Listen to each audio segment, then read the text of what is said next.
சூரிய பகவான் ஒளிமுகம் காண அங்கு கற்பக தருவின் நெற்றியில் மலரும். சூரிய பகவான் ஒளிமுகம் காண அங்கு கற்பக தருவின் நெற்றியில் மலரும்.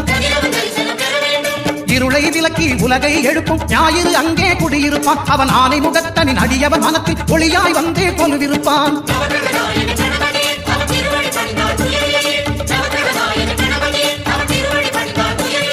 ஒன்பது கோளும் ஒன்றாய் காண அங்கு கற்பகம் என்னும் கடவுளின் வெயில்.